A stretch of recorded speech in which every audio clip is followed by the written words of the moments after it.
وای وفا صاحب تا ته په احترام سره زړه مې وای له مینې نه تور ده داسې ده لکه تور دیګی له پرون راهیستی په چرت کې وړی یم چې څه ورته ووایم دې عزیز ته خو ځان سره یې فکر کړي یوه شپېته کلنه ونه له وچ ډاګه راوباسئ په شنه باغ کې یې کښېنوئ آیا شنه به سي ګل به وکړي میوه به راوړي څو خبرې دي چې د دې زړې او پخې ونې زخمي رګونه به څه چغې وهي د احساس او عاطفې رګې د زړه رګونه به څه چغې وهي خو څه وکړه یا څه وکړم دا پوښتنه له ځانه کوم اوس دغه تن دغه وجود خدای راکړی ده دا د کرکو نفرتونو په کرونده واړوم که نه مینه پکې وکرم نو یو کار راته پاتې ده مینه او مینه به له ځان سره کوي تر هغو چې په سړي باندې ځان نه وي ګران او ځان ته په درنښت قایل نه سي او ځان سره مینه ونه شي کولی هغه له هیڅ چا سره او هیڅ شي سره مینه نه شي کولی او د زړه خبره ده چې زه ته هغه هر یو خدای پیدا کړي یاست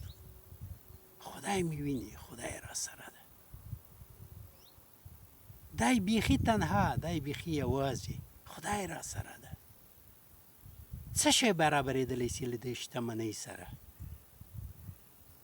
هغه ذات هغه قدرت هغه عظمت چې هر څه کولی سي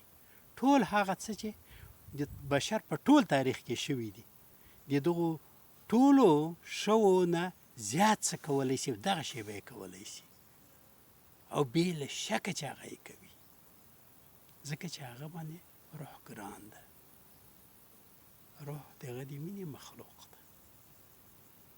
نو اندېښنې ته ویرې ته تشویش ته یا غرور ته څه پاتې شو هیڅ او څه کار را پاتې شو فقط مینه او هغه دا چې لومړی ځان ته په قدر قایل شو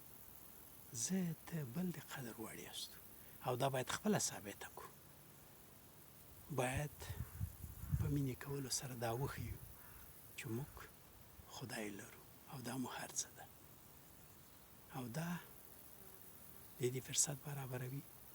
چې د کرکو او نفرتونو ترخه کار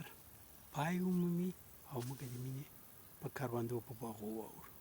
دا بخت را سره ده او دغه شی به فقط دا چې ورته زړه ورشو مینې ده